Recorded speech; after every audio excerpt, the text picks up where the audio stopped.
राधे राधे सभी भक्तों को। आज मैं आपको कार्तिक मास की एक प्राचीन कथा सुना रही हूँ, जिसमें नारद जी एक बार ब्रह्मा जी ने नारद जी को कार्तिक माह के विषय में बताते हुए कहा कि कार्तिक माह भगवान विष्णु जी को सदैव ही प्रिय है।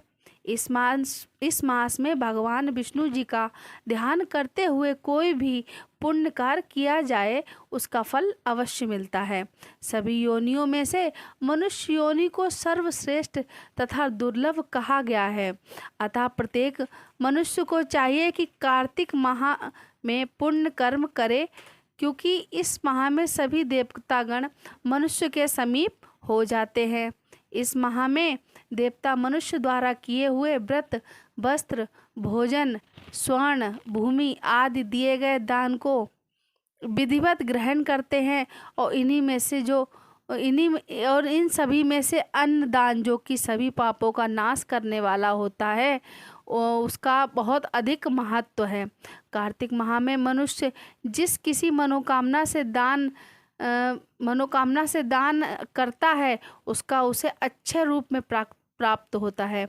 यदि कोई मनुष्य दान देने में असमर्थ हो तो उसे कार्तिक मास में प्रतिदिन भगवान के नामों का स्मरण करना चाहिए तथा गंगा जी में स्नान करते हुए कार्तिक मास की कथा पढ़नी चाहिए।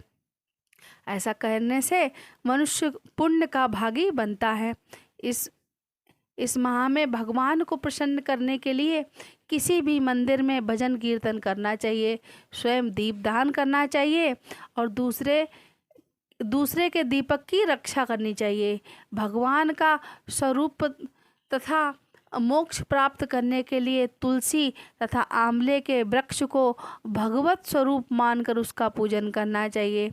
जो मनुष्य कार्तिक माह में जमीन पर सोता है उसके सभी पाप युगों युगों के लिए नष्ट हो जाते हैं। मनुष्य अरुणोदय काल में जागरण कर गंगा जी में स्नान करके करोड़ों जन्मों के कल्मशों को धो डालता है। गोविंद हरे हरे गोविंद गोविंद हरे मुरारी, गोविंद गोविंद मुकुंद कृष्ण, गोविंद गोविंद रथांग पाणे, गोविंद दामोदर माधवेति। कार्तिक माह में प्रतिदिन इस प्रकार भगवान का कीर्तन करें। कार्तिक माह में गीता जी का पाठ करने का से बड़ा पुण्य कोई नहीं है। सात समुद्रों तक की पृथ्वी को दान करके जो फल प्राप्त होता है वही फल कार्तिक माह में स्नान व दान का है। कार्तिक माह में अन्नदान को सर्वश्रेष्ठ कहा गया है, क्योंकि यह संसार अन्न के आधार पर ही जीवित बचा हुआ है। तो भक्तों, यह थी कार्तिक मास की महिमा।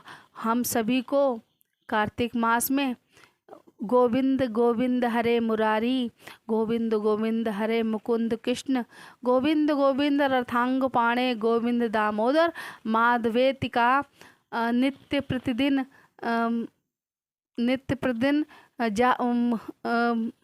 जाप करना चाहिए।